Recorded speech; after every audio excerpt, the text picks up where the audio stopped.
this is Natalie with the Fit Journey. I'm doing kind of a series of soaps right now. This is with the leaf lard that I have sourced locally, and it tends to move pretty slow, so I am actually doing 4 different loaves, so it's a 12-pound batch total, but I'm doing something different with each one. So this is the second one I'm going to be doing, and I'm going to be doing the Farmer's Market collection from Brambleberry, which is, I'm on to the Blueberry Thyme. This is actually the last one out of the batch that I'm going to be doing. So I'm going to cut now so you can see how I mix this, and then we'll come back. So I'm going to go ahead and mix the lye into the oils now. And in here is the lye mixture, and it's kind of a tea colored. And what this is hollyhock and rose water that I did an infusion with, and it was a lovely shade of pink, kind of a purpley pink. It was really pretty. And then when I add the lye to it, I did freeze it so to not scorch it, so I froze it, and then when I added the lye, it turned almost a neon orange, but then it toned down a bit.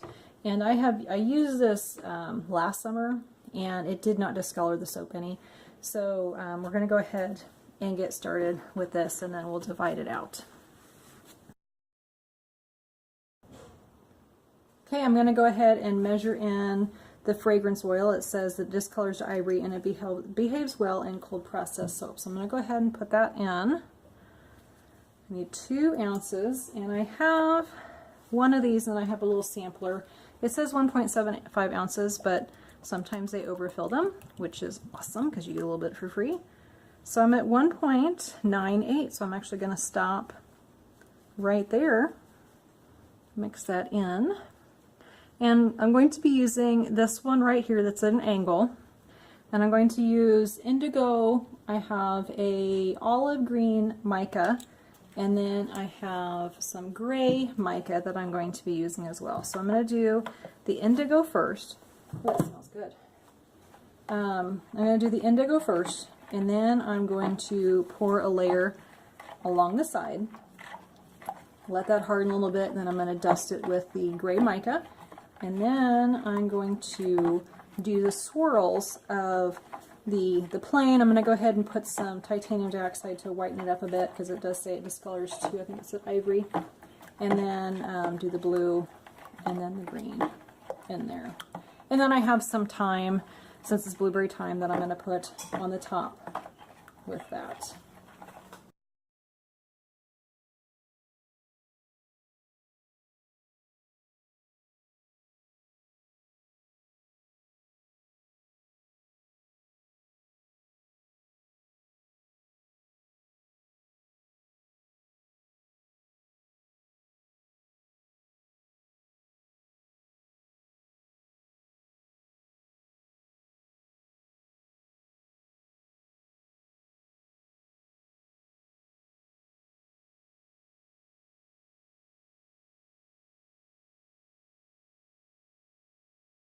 Well, I'm going to go ahead and spritz that down. We'll put it in the oven with the light on so it can come to a gel face, and then we'll check on it when it's time to cut.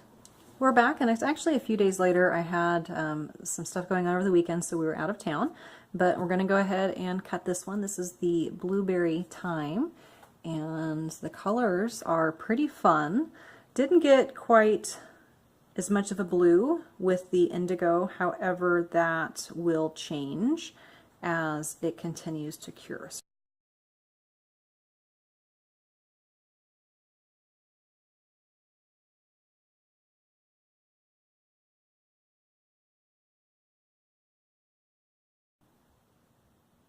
I think those are neat.